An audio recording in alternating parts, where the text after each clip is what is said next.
Breaking news. Guntur పశ్చిమ MLA Galla Madhavi వ్యక్తిగత సహాయకురాలిగా పనిచేస్తున్న నక్క జీవన్ కుమారికి ఆంధ్రప్రదేశ్ ప్రభుత్వం కీలక బాధ్యతలు అప్పగించింది. రాష్ట్రంలో కొత్తగా ఏర్పాటు చేసిన ట్రాన్స్జెండర్ల సంక్షేమ బోర్డులో ఆమెను సభ్యురాలిగా నియమిస్తూ ఉత్తర్వులు జారీ చేసింది. ఈ నియామకం ద్వారా ప్రభుత్వం ట్రాన్స్జెండర్ల సంక్షేమానికి ఇస్తున్న ప్రాధాన్యతను చాటింది.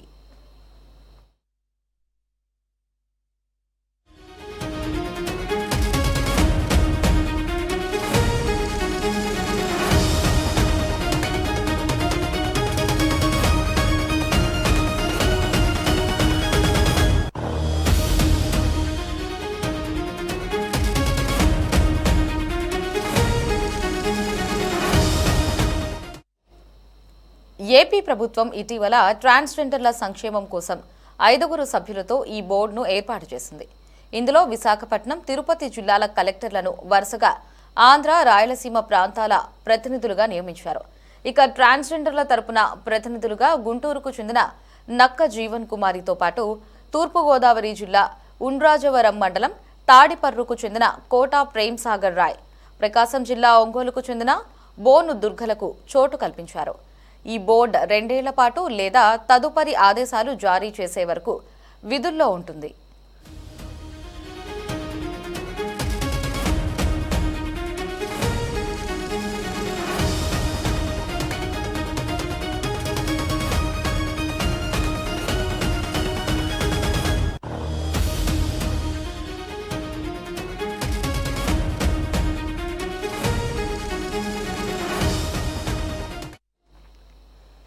తన పిఏ జీవన్ కుమారికి బోర్డులో స్థానం దక్కడం పట్ల ఎమ్మెల్యే గల్లా మాధవి హర్షం వ్యక్తం చేశారు.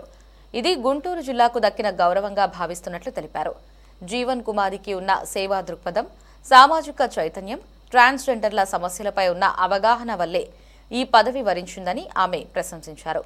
ఈ నియామకంతో జీవన్ కుమారి ట్రాన్స్జెండర్ల సమస్యలను ప్రభుత్వ దృష్టికి తీసుకువెళ్లి వారి సంక్షేమానికి మరింత కృషి చేస్తారని ఆశాభావం వ్యక్తం చేశారు.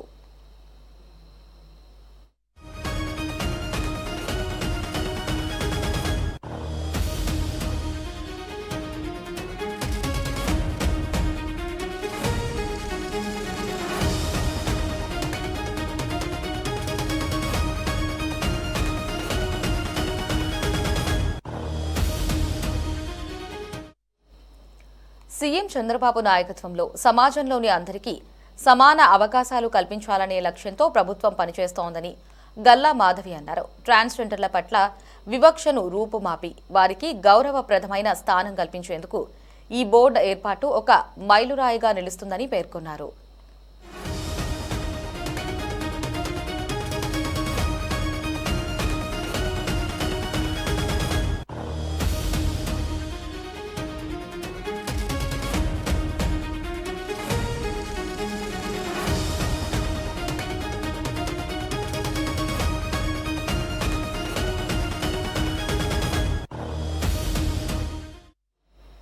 విద్య, ఉపాధి, వైద్యం, నివాసం వంటి రంగాలలో వారికి భరోసా కల్పించేందుకు ప్రభుత్వం ప్రత్యేక దృష్టి సారిస్తోందని, వారి హక్కుల పరిరక్షణకు ఈ బోర్డు కీలక వేదికగా మారుతుందని వివరించారు. ఇటీవల ఎమ్మెల్యే మాధవి జీవన్ కుమారి మంత్రి నారా లోకేష్ ను కలిశారు. ఇప్పుడు జీవన్ కుమారికి నామినేటెడ్ పదవి దక్కడం ప్రాధాన్యం సంతరించుకుంది.